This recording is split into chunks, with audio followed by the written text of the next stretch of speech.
পবিত্র ঈদ উল ফিতরের মধ্যেই পরপর কয়েকটি দুঃসংবাদ পেল ভারতের সামরিক বাহিনী।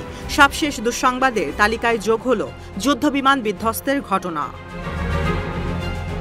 বুধবার রাতে গুজরাটের জামনগরে রাত্রিকালীন অভিযানের সময় বিধ্বস্ত হয় ভারতীয় বিমান বাহিনীর ফাইটার জেট জাগুয়ার। এতে ঘটনাস্থলেই নিহত হন পাইলট। অপর পাইলট গুরুতর অবস্থায় হাসপাতালে চিকিৎসাধীন। মর্মান্তিক এই ঘটনার পরে তড়িঘড়ি করে বিবৃতি প্রকাশ করে IAF, যেখানে যুদ্ধবিমান বিধ্বস্তের পেছনে কারিগরি ত্রুটির কথা উল্লেখ করা হয়। স্থানীয় বাসিন্দা ও এয়ারফিল্ডের ক্ষতি এড়াতে জনমানবহীন স্থানে বিমানকে ক্র্যাশ ল্যান্ডিংয়ে বাধ্য হন দুই পাইলট। তবে একজন বের হতে পারলেও অপরজন ঘটনাস্থলেই নিহত হন। এই ঘটনায় বসানো হয়েছে কোর্ট অব ইনকোয়ারি। 1 মাসের মধ্যে এ নিয়ে দ্বিতীয়বারের মতো গুজরাটে বিধ্বস্ত হল বিমান। কারিগরি ত্রুটির কথা জানালেও বিমান বিধ্বস্তের ঘটনায় পাকিস্তানের সংশ্লিষ্টতা মেলানোর চেষ্টা করছে নেটিজেনরা। কারণ এদিন দুপুরেই অস্ত্রবিরতি ভেঙে ভারতীয় সীমানায় ঢুকে পড়ে পাকিস্তানি সেনারা। কেন্দ্রশাসিত অঞ্চল জম্মু ও কাশ্মীরের লাইন অফ কন্ট্রোল পাড়ি দিয়ে চালানো অতর্কিত গুলিবর্ষণে কেঁপে ওঠে পুঞ্চ জেলা। পরিস্থিতি নিয়ন্ত্রণে এগিয়ে আসলেও ভারতীয় সেনাবাহিনীকে হিমশিম খেতে হয়। যদিও নিজেদের সফলতার দাবি করেছে নয়াদিল্লি।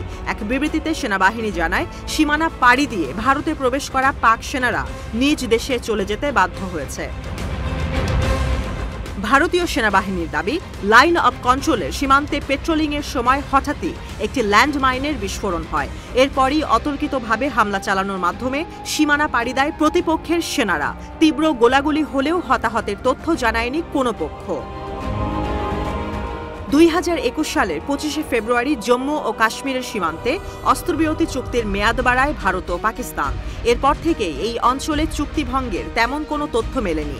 যদিও ফেব্রুয়ারিতে সীমানার দুই পার থেকে অবৈধ অনুপ্রবেশের ঘটনা বাড়তে থাকায় গেল 21শে ফেব্রুয়ারি পতাকা বৈঠক করে দুই দেশের সামরিক বাহিনী। 75 মিনিটের দীর্ঘ এই বৈঠকে সীমান্তে শান্তি ফেরাতে সম্মত হয় দুই পক্ষ।